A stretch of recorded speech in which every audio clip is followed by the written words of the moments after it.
साहित्य निधि में आज सुनिए प्रसिद्ध साहित्यकार निर्मल वर्मा जी की लिखी हुई कहानी जलती झाड़ी। जलती झाड़ी निर्मल वर्मा जी की लिखी हुई एक प्रसिद्ध कहानी है। मैं उस शहर में पहली बार आया था। सोचा था चंद दिन यहाँ रहकर आगे चला जाऊंगा, किंतु कुछ अप्रत्याशित कारण से रुक जाना पड़ा। दिन भर होटल में रहता और जब ऊब जाता तो अक्सर घूमते हुए इस स्थान की ओर कदम बढ़ जाते। अजनबी शहरों में भी हर यात्री अपने प्रिय कोने खोज लेता है। वैसे भी कई बार वहाँ जाने को मन हुआ था। रात को किसी सस्ते रेस्तरां की तलाश करते समय अक्सर उस तरफ निगाह चली जाती, या कभी ट्राम की खिड़की से पुल पार करते हुए एक दबा सा मोह जग जाता। इच्छा होती यहीं उतर जाऊं, किंतु एक हल्की सी हिचक उभर आती और मैं उसके तले दब जाता। वो दिन कुछ अलग सा रहा होगा। मैं दिन भर होटल के अकेले कमरे में सोता रहा था, फिर कुछ ज़रूरी पत्र लिखे और उन्हें पोस्ट करने के बहाने बाहर चला आया। वापस आते हुए मैंने जानबूझकर रास्ता बदल लिया। संभव है एक धुंधले ढंग से मैंने अपने को ढीला छोड़ दिया। ऐसा अक्सर होता है। जब कभी मैं दिन भर सोकर बाहर आता हूँ तब अपने को एक नए सिरे से छोड़ देने की इच्छा होती है, खासकर अजनबी शहरों में जहाँ हमें कोई नहीं पहचानता और हम किसी शर्म और झिझक के बिना एक रास्ता छोड़कर दूसरे रास्ते पर हो लेते हैं। ऐसा ही एक पतझड़ का दिन था जब मैं वहाँ चला आया था। वो एक टापू था शहर के छोर पर, जहाँ पहाड़ी शुरू होती है। नदी की दो धाराएं कैंची की तरह उसे बीच में से काट गई थीं। पुल के नीचे लंबी घास पानी में भीगती रहती थी। किनारे पर दूर दूर लाल तख्तों की बेंचें पड़ी थीं। उन दिनों अक्सर ये बेंचें खाली रहती थी, बिल्कुल खाली भी नहीं, पत्ते लगातार उन पर झड़ते रहते। जब कभी हवा का कोई झोंका उन्हें उड़ा ले जाता तो वही झोंका वापस मुड़कर दूसरे पत्तों को उन पर बिखरा देता। वे कभी ज़्यादा देर तक खाली नहीं रहती थीं। पानी बहता रहता। उनकी आवाज़ के संग हमेशा एक और आवाज़ मन में आती थी, किसी दिन वहाँ जाऊँगा। और ऐसे ही एक पतझड़ के दिन मैं वहाँ चला आया था। किनारे किनारे चलते हुए मैं उन बच्चों से अलग था जो पुल के नीचे खेल रहे थे। उन्होंने शायद मुझे देखा भी नहीं। वे पत्तों का ढेर बना देते थे और उन्हें माचिस से जलाकर भाग जाते थे। शाम की मध्यम धूप में धुएं के दायरे फैल जाते थे। एक सोंधी सी गंध टापू के इर्द गिर्द हवा में तिड़ जाती थी। मैं पुल से दूर चला आया, दूसरी तरफ जहाँ पेड़ों की नंगी शाखाएं पानी को छू रही थीं। वहाँ गीली घास का एक टुकड़ा नदी के छोर तक चला गया था। ढलान पर उतरते ही निगाह अचानक उस पर टिक गई। पांव अनायास ठिठक गए। वो एक बहुत बूढ़ा व्यक्ति था। एक छोटी सी स्पोर्ट चेयर पर बैठा था, बिल्कुल निश्चल और खामोश। मुंह में पाइप दबी थी जो न जाने कब से बुझ चुकी थी। हाथ में मछली पकड़ने का कांटा था, नदी के गंदले पानी में दूर तक डूबा हुआ। किंतु उसका ध्यान कांटे की तरफ नहीं था। वो टापू के परे शहर के पुलों की ओर देख रहा था। रह रह कर मुंह में दबी पाइप हिल उठती थी। वो टापू का नीरव कोना था। मैं निरुद्देश्य घूमता हुआ थक गया था। अपना चमड़े का बैग मैंने भीगी घास पर रख दिया और वहीं बैठ गया। पास, बिल्कुल मेरे पास एक नंगा वृक्ष खड़ा था, बारिश में भीगा लेकिन गर्म। उसकी गर्माई धीरे धीरे मुझे छूने लगी। पिछले एक सप्ताह से इस शहर पर पानी बरस रहा था। घास के नीचे मिट्टी नम थी और इतनी मुलायम कि पैर नीचे दबने लगते थे। ये पहला दिन था जब बारिश थमी थी। बादल अब भी थे, कुछ टापू पर, कुछ हटकर शहर की पहाड़ी पर, किंतु अब वे खाली और हल्के थे और हवा में उड़ते से जान पड़ते थे। मैं काफ़ी देर तक वहाँ बैठा रहा। इस दौरान में बूढ़े ने एक भी मछली नहीं पकड़ी। एक बार कांटा हिला था, उसने लपक कर डंडी खींची। मैंने सोचा अब एक तड़पता हुआ मांस का लोथ ऊपर आएगा। मैं खुद शायद काफ़ी उत्तेजित हो गया था और पानी के पास सरक आया था, किंतु कुछ भी नहीं हुआ। उसने नदी से कांटा बाहर निकाला, फिर मेरी ओर देखकर हंसने लगा। हम दोनों फिर अपनी अपनी जगह चुपचाप बैठे रहे। बूढ़े ने अपने कांटे में चारा भरा और फिर दूर हवा में उछालकर पानी में डुबो दिया। बहते पानी पर एक चौड़ा सा दायरा फैल गया, धूप में पारे सा चमकता हुआ और फिर मिट गया। उसने अपनी पाइप दोबारा सुलगा ली और पुराने ओवरकोट के कॉलर ऊपर कानों तक चढ़ा लिए। पानी पर तिरती धूप का एक हिस्सा बच्चों के लट्टू सा घूमता हुआ किनारे आ लगता था और टूट जाता था, किंतु बूढ़े का ध्यान उधर नहीं था। मैं बहुत सोचता हुआ भी ठीक से निश्चय नहीं कर पाया कि उसकी आंखें किस खास बिंदु पर टिकी हैं। उसकी आंखें खुली हैं या बंद, ये भी सही सही कह पाना कठिन था। किंतु रफ्ता रफ्ता मेरा भ्रम पक्का होता गया कि वो भ्रम किस चीज़ को लेकर था। मैं आज तक ठीक से नहीं जान सका, किंतु वो अवश्य किसी अज्ञात संदेह का द्योतक रहा होगा। वो सिर्फ एक बार मुझे देखकर हंसा था, किंतु मुझे आश्चर्य है कि क्या इस समय भी उसने मुझे ठीक से देखा था। यदि नहीं देखा था तो मेरी ओर उन्मुख होकर हंसने की जरूरत क्यों महसूस हुई। मुझे अपने भीतर एक अजीब सी बेचैनी महसूस होने लगी। उसे मेरे अस्तित्व का बिल्कुल भी आभास नहीं। हालांकि मैं उसके इतने पास बैठा हूँ, ये मुझे अत्यंत अस्वाभाविक सा जान पड़ा। अजाने शहर में कभी कभी आत्मीयता की भूख कितनी उत्कट हो जाती है, ये उस क्षण से पहले मैं नहीं जान पाया था। निसंदेह वो कहीं किसी खास चीज़ पर आंखें टिकाए था, ऐसा कुछ जो मेरी आंखों के घेरे के भीतर छुआ भी मुझसे अछूता था। किंतु मैंने कोशिश की। उसकी आंखों के सामने शहर का सबसे पुराना पुल था, उसके परे नेशनल थिएटर की बारीक दीवारें और छत, और बीच में जो शाम को डूबती रोशनी में झिलमिला रहा था।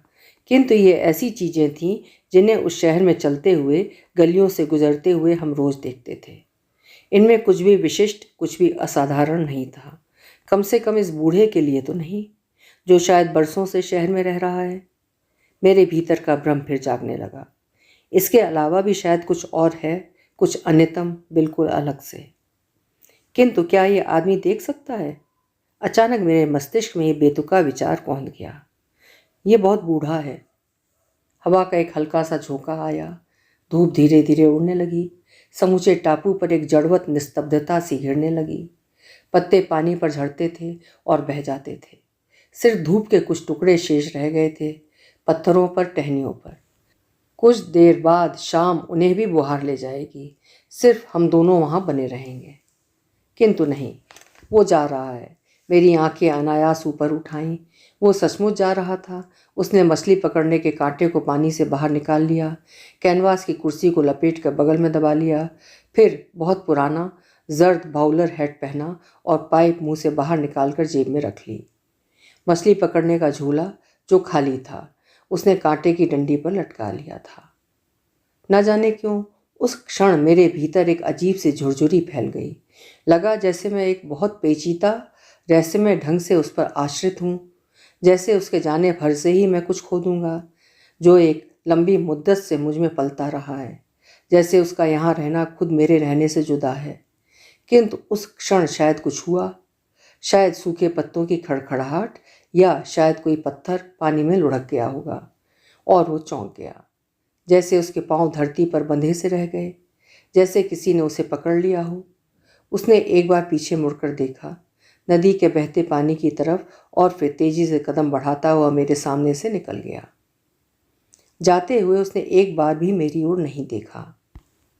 कुछ देर तक टापू में उसके पैरों के नीचे दबते पत्तों की चरमराहट सुनाई देती रही, फिर सब कुछ पहले जैसा खामोश हो गया। ऐसे ही कुछ क्षण बीते होंगे। मैं अपनी जगह से उठ खड़ा हुआ और ठीक उसी स्थान पर आकर बैठ गया जहाँ कुछ देर पहले बूढ़ा मछुआरा बैठा था।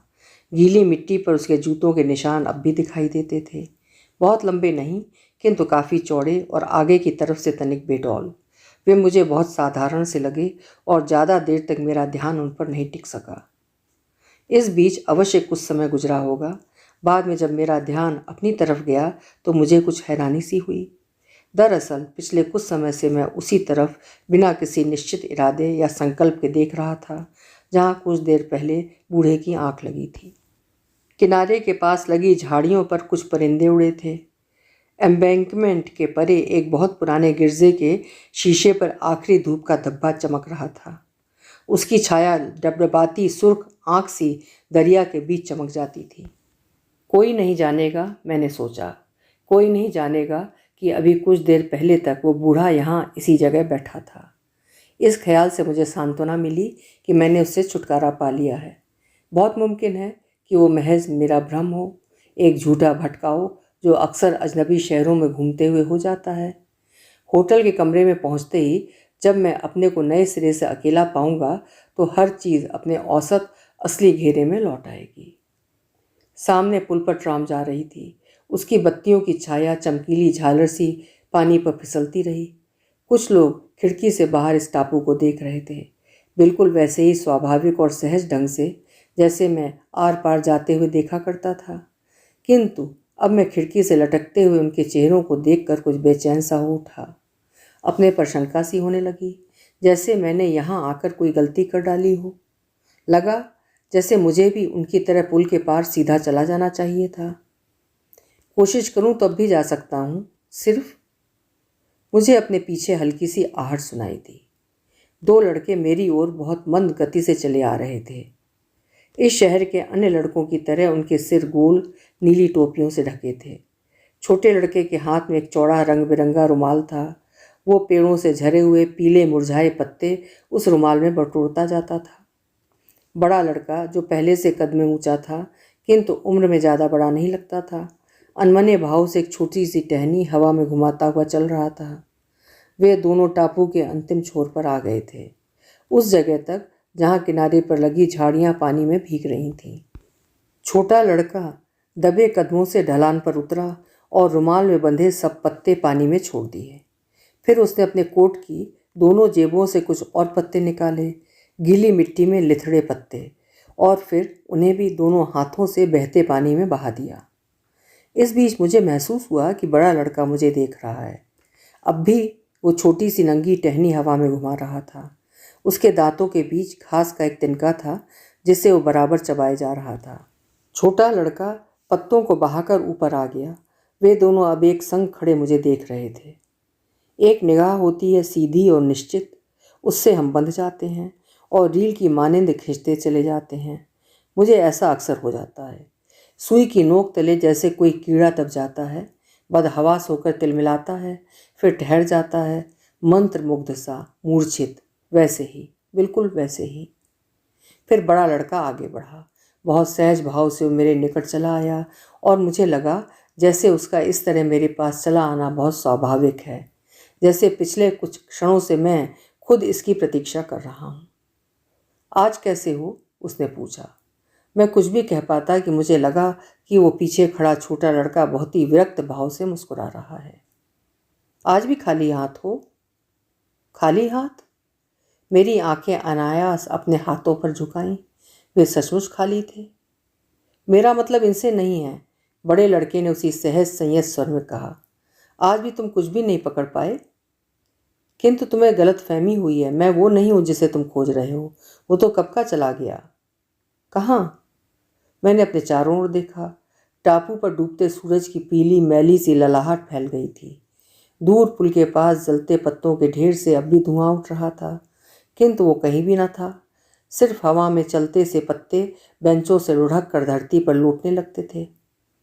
वो अब यहाँ नहीं है, मैंने कहा, किंतु न जाने क्यों इस बार मेरे स्वर में पहले जैसी दृढ़ता नहीं थी। लेकिन तुम तो यहाँ हर रोज आते हो, छोटे लड़के ने कहा। उधर देखो, तुम्हारे बूट के निशान अब भी हैं। मैंने देखा। मेरे पैर से सटा अब भी वो निशान साफ दिखाई दे रहा था। भरा भरा सा चौड़ा और आगे की तरफ से तनिक बेडौल। टूटी उकड़ी हुई घास के बीच जूते की साफ साबुत छाप।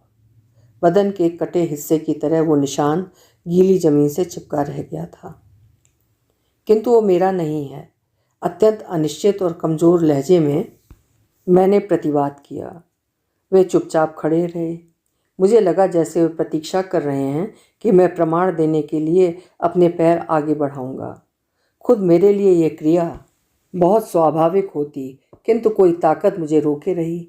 मैं पूरी शक्ति से अपने पैरों को लंबी घास में छिपाए रहा। फिर कुछ भी नहीं हुआ। लगा जैसे उस क्षण के बाद उनकी दिलचस्पी मुझ में खत्म सी हो गई है। छोटा लड़का पूर्ववत अपने रुमाल में नीचे गिरे पत्तों को बटोरता हुआ दूर निकल गया। बड़ा लड़का अवश्य कुछ क्षणों तक वहाँ खड़ा रहा था, मेरी ओर से बिल्कुल उदासीन और तटस्थ। तब मैं अचानक चौंक सा गया। वो उसी जगह खड़ा था जहाँ बूढ़ा चलते चलते कुछ क्षणों के लिए ठिठक गया था। बिल्कुल वही जगह, और उसकी आंखें उसी अज्ञात बिंदु पर जा टिकी थीं जहाँ बूढ़ा इतनी देर से एकटक देख रहा था। वो महज एक संयोग रहा होगा, उससे ज़्यादा कुछ भी नहीं, क्योंकि कुछ देर बाद ही उसने पास पड़े एक ढेले को ठोकर मारकर पानी में लुढ़का दिया। पानी हिला, कहीं बहुत नीचे बहुत सी परतें खुलती चली गईं। झाड़ी के पास गीली मिट्टी पर रेंगती हुई कीड़ियों की कतार लम्हा भर रुककर फिर आगे बढ़ चली।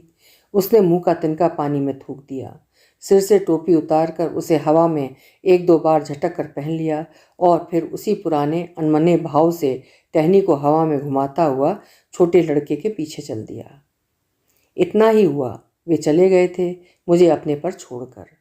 मैं फिर वहाँ अकेला छूट गया था, किंतु उनके जाने के बाद पहले का सा अकेलापन वापस नहीं आया। जब तक अकेलापन संग रहता है, सही मायनों में, तब हम अकेले नहीं होते। अब मैं सिर्फ अपने संग था और मुझे एक ख्याल काफ़ी भयानक लगा कि वे दोनों मुझसे कुछ छीन ले गए हैं जो अब तक मेरे संग था। उसके बाद मैं ज़्यादा देर तक वहाँ नहीं बैठ सका। मैं फिर अपनी पुरानी जगह वापस आ गया, पेड़ के तने के पास, जहाँ अभी मेरा बैग रखा था। हम कितनी जल्दी और कितनी बेचैनी से सुरक्षा की टोह पा लेते हैं। शहर की पहाड़ियाँ अब अंधेरे में छिप गई थीं, किंतु उनके ऊपर पीछे की ओर उठती हुई गोथिक गिरजे की धूमिल मीनारें एक अधभूले स्वप्न की तरह हवा में टंगी थीं। उन्हें देखकर लगता था जैसे एक बड़ा विशालकाय पक्षी उड़ता हुआ अचानक ठिठक गया हो। पहाड़ी और खुले आकाश के बीच उसके दोनों पंख ऊपर की ओर मुड़ गए हों, पथरा गए हों खाली हवा पर। टापू से कुछ दूर शहर के पुराने पुल की बत्तियां झिझकती सी एक के बाद एक जलने लगी थीं। बहते पानी में उनकी छाया टिमटिमाती मोमबत्तियों से कांप जाती थी। बहते पानी को देखना शायद बहुत अजीब है। शायद देर तक एकटक देखते रहो तो लगता है हम में से भी कुछ टूट टूट कर उसके संग बह रहा है। हमारे भीतर दूरी के जो हिस्से हैं, जिन्हें कभी कभार सोते हुए नींद की चंद लहरें भिगोकर वापस लौट जाती हैं, जो हमारी आधी अंधेरी जिंदगी का हिस्सा है, लगता है जैसे वे स्याह गहरे पानी के भीतर से उन पर झांक रहे हों, हमें देख रहे हों। क्या पहले मैंने कभी देखा है उन दो लड़कों को जो अभी अभी यहाँ से चले गए थे? किंतु इस शहर में मैं अजनबी हूँ। यदि आज रात अचानक मैं यहाँ से चला जाऊँ तो होटल के मैनेजर और पुलिस के अलावा किसी को कुछ भी पता नहीं चलेगा। नहीं, ये मेरा भ्रम है। उन्होंने जरूर मुझे पहचानने में गलती की है। ऐसा धोखा अक्सर हो जाता है। हो सकता है वे मजाक कर रहे हों। बच्चे अक्सर विदेशी को देखकर मजाक करते हैं। मुझे हल्की सी खुशी हुई कि वे अब चले गए हैं और मैं जानबूझकर ये खुशी अपने से छिपाता रहा, जैसे मैं उस पर शर्मिंदा हूँ। टापू पर सिर्फ जलते पत्तों पर से दो चार बुझती हुई लपटें उठ जाती थीं। बच्चे उन्हें इसी तरह जलता हुआ छोड़कर बहुत पहले चले गए थे और अब चारों तरफ खामोशी थी, वैसी ही अटूट और अनवरत जैसे बहते पानी का स्वर। इस बीच टापू और नदी की सीमा रेखा मिट गई थी या मिटी नहीं थी। अंधेरे में पानी को पहचानना मुश्किल था। बहुत गौर से देखने पर एक हल्की सफ़ेद तरलता नजर आती थी, जिस पर शाम की हवा थी जो कभी ठहर जाती थी, कभी पानी में पुल की बत्तियों को झकझोर कर आगे खिसका जाती थी। सर्दी अचानक बढ़ गई। मैं वहाँ से जाने का इरादा कर रहा था, किंतु तभी मुझे आभास हुआ कि मैं वहाँ बिल्कुल अकेला नहीं हूँ। मेरी दाहिनी ओर जहाँ झाड़ी थी, हल्की सी सरसराहट हुई। पहले सिर्फ दो धुंधली सी छायाएं दिखाई दीं। बाद में मैं उन्हें ठीक से अलग अलग देख पाया। लड़की के स्कर्ट का अगला हिस्सा शायद झाड़ी में फंस गया था और वो उसे बाहर निकालने के लिए नीचे झुकी थी। शायद झाड़ी की सरसराहट ने ही मेरा ध्यान उनकी ओर आकृष्ट किया था। उसके जरा पीछे एक अन्य व्यक्ति था, जिसे मैं पहली निगाह में ठीक से नहीं देख पाया था। शायद इसलिए कि वो बिना हिले डुले बिल्कुल खामोश खड़ा था। शायद इसलिए भी कि उसके लंबे ओवरकोट ने अंधेरे में उसे कुछ इस ढंग से छिपा लिया था कि गौर से देखे बिना उसके अलग अस्तित्व को पहचानना असंभव था। मैंने सोचा मुझे वहाँ से चुपचाप उठकर चले जाना चाहिए। मुझे मालूम था अंधेरा गिरने पर अक्सर वहाँ प्रेमियों के जोड़े आते हैं। वैसे मुझे वहाँ बैठने में कोई आपत्ति नहीं थी। यदि वो मुझे देख लेते तब इन्हें मेरी उपस्थिति का ज्ञान होता, किंतु ऐसी स्थिति में जब मैं उन्हें देख रहा हूँ और उन्हें ये भ्रम हो कि वे अकेले हैं, मुझे अपना वहाँ रहना अरुचिकर जान पड़ा। किंतु इससे पेशतर कि मैं कुछ भी निश्चय कर पाता, वे दोनों उस झाड़ी में चले गए।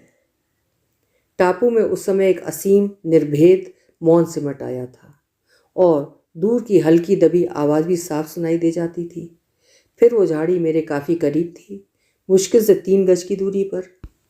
उन दोनों की गहरी हाँफती टूटी सी सांसें मुझ तक पहुंच जाती थीं। एक धधकती सी गर्माहट झाड़ी के बाहर निकलती थी, बीच की हवा को छीलती भेदती मंत्र मुग्ध सांप की तरह बल खाती हुई मुझे लपेट लेती थी। झाड़ी बार बार हिल उठती थी, मानो उनकी गर्म बोझिल सांसों का भार न संभाल पा रही हूँ। उनके नीचे दबे पत्ते बार बार चरमरा उठते थे। एक दबी उफनती सी चीख, फिर सिसकती सी कराहट, फिर वो भी नहीं। एक खाली हल्की हवा, और तब सब कुछ पहले जैसा शांत हो गया। मुझे आज भी ये सोचकर अपने पर हैरानी होती है कि मैं वहाँ से चला क्यों नहीं आया। जो कुछ झाड़ी के पीछे हो रहा था उसके प्रति मेरे मन में न कोई जिज्ञासा थी, न जुगुप्सा, कौतूहल भी नहीं। फिर भी मेरे पाँव नहीं उठे, मैं जड़वत बैठा रहा। कुछ देर बाद वे बाहर आ गए, या शायद मुझे आभास हुआ कि वे दोनों झाड़ी के बाहर आए हैं। हालांकि मैं उस क्षण सिर्फ लड़की को ही ठीक से देख पाया था। उसने अपने बाल ठीक किए, स्कर्ट पर जो पत्ते और तिनके चिपक आए थे उन्हें करीने से एक एक करके अलग किया। फिर वो झाड़ी से कुछ दूर आगे चली आई, दरिया के पास। मैं अपने आश्चर्य को नहीं दबा पाया जब मैंने देखा कि वो उसी जगह बैठ गई थी जहाँ पहले बूढ़ा और बाद में मैं कुछ देर के लिए बैठा था। मैं उसे देख लेता हूँ। उसने सिगरेट जला ली। उसके बाल बहुत छोटे हैं, बिल्कुल लड़कों के से। काले रंग की बरसाती पहने हैं, बटन खुले हैं, जिसके नीचे स्कर्ट घुटनों तक ऊपर खिसक आई है। एक दबी खिंची सांस के संग धुआं बाहर निकल आता है। आंखें अधमुदी सी रह जाती हैं। देखा तुमने? वो धीरे से बुड़बुड़ाई। मैं चुप रहा। वो अपने से ही कुछ कह रही है, मैंने सोचा और चुप रहा। मुझे लगा जैसे तुम चले गए हो। आपने मुझसे कुछ कहा? वो हंसने लगी। और यहाँ कौन है? फिर भी वो मेरी ओर नहीं देख रही थी। वो दरिया के दूसरे छोर पर देख रही थी, एक बिंदु पर। मुझे सहसा ख्याल आया कि बूढ़ा मछुआ भी उसी ओर देख रहा था, पुलों और चर्च की बुर्जियों से परे। जहाँ शहर की रोशनियाँ खत्म होती हैं, अंधेरा शुरू होता है। तुम पहले ही चले आए, उसने कहा। मैं यहीं था। उसने मुझसे ही पूछा था, और इस बार मुझे पहले जैसा विस्मय नहीं हुआ। और वहाँ? उसने पीछे मुड़कर झाड़ी की ओर संकेत किया। मैं कुछ भी नहीं समझा, उसकी ओर प्रश्न भरी निगाहों से देखता रहा। वहाँ मैं अकेली नहीं गई थी। वो फिर हंसने लगी। इस बार वो हंसी पहले जैसी नहीं थी, उसमें एक विभत्स अविश्वास भरा था। जैसे मैं पकड़ लिया गया हूँ, वैसे ही जैसे हम गलती से किसी अपरिचित घर का दरवाज़ा खटखटा लें और इससे पेशतर कि हम लौट पाएं, कोई हमारा हाथ खींचकर हमें भीतर घसीट ले। लेकिन आपके संग मैं सहसा सहम जाता हूँ। अनायास मेरी आंखें झाड़ी पर उठ जाती हैं। हवा चलने से एक दूसरे से उलझी टहनियाँ हल्के से अलग हो जाती हैं, बीच में फंसी पत्तियाँ फट जाती हैं। पहचान लेना मुश्किल नहीं है। मैं पहचान लूँगा और वो जान जाएगी कि मैं वो नहीं हूँ जो उसने समझा है। वो वहाँ है, मैंने उसे आपके संग देखा था, मैंने कहा। किधर देखा था? उसके स्वर में बहुत निरीह कातर सी आशा उभर आई, जैसे मेरे उत्तर पर उसका बहुत कुछ निर्भर है, जैसे उसकी नियति का धागा मेरे शब्दों से बंधा है। किधर देखा था? देखिए उधर झाड़ी में, वो अब भी है। वो कौन? झाड़ी कांपती है, जैसे उसके भीतर ही भीतर कुछ जल रहा हो। वो मेरे निकट सरक आई। क्या मैं सच हूँ? एक नरम सी सरसराहट हुई, जैसे उसने मेरे भीतर एक पन्ना उलट दिया हो, और वो जैसे आखिरी पन्ना हो, उसके आगे कुछ भी नहीं। और मुझे लगा जैसे उस शाम दूसरी बार किसी ने मुझसे अपने सच का प्रमाण मांगा हो। झाड़ी मुझसे 3 कदम दूर है, 3 कदम भी नहीं, शायद उससे भी कम। मुझे वहाँ जाने में बहुत कम समय लगेगा। मैं पहले 1 कदम लूँगा, फिर दूसरा, और फिर वो मेरे सामने होगा। हर कदम मुझे उस झाड़ी के पास ले जाएगा जहाँ वो है, अब भी है। इसमें कुछ भी मुश्किल नहीं, कोई भी डर नहीं। ये इतना सहज और आसान है कि मेरा दिल तेजी से घबराने लगता है। मैं सिर्फ 1 कदम लूँगा और सोचूंगा कुछ भी नहीं। दूसरा कदम लूँगा और तब बहुत कम समय लगेगा और मैं एक ऐसी उम्र में पहुंच गया हूँ जहाँ इतना समय ज़्यादा मानी नहीं रखता। देखो, मैं अपने से कहता हूँ, देखो वो प्रतीक्षा कर रही है, सांस रोके मेरी ओर संदेह भरी दृष्टि से देखते हुए, कुछ ऐसे जैसे वो लड़का तिनका चबाता हुआ मेरी ओर देख रहा था। मैं खड़ा हो जाता हूँ, झाड़ी की तरफ बढ़ता हूँ। उसकी आंखें मुझ पर चिपकी हैं। आज तक किसी ने मुझे इतनी आतुर विह्वल आंखों से नहीं देखा। एक देखना होता है जिसमें हम बंध जाते हैं, सिमट जाते हैं। उसका देखना ऐसा नहीं था। वो देख रही थी मुझे ढकेलते हुए, जैसे अपने से अलग करते हुए, और मैं ठहर जाता हूँ, अपने को खींच कर रुक जाता हूँ।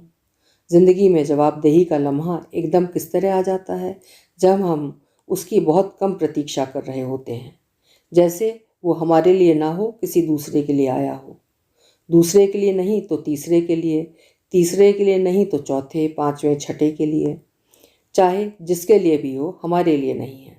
लेकिन वो है कि कांपते चीखते हाथों से हमें पकड़ लेता है, किंतु हम ताकतवर हैं और अपने को छुड़ा लेते हैं और सोचते हैं ये एक दुस्वप्न है जो अभी बीत जाएगा, और हम आंखें खोलकर वही देख लेंगे जो देखना चाहते हैं, जिनके हम आदी हैं।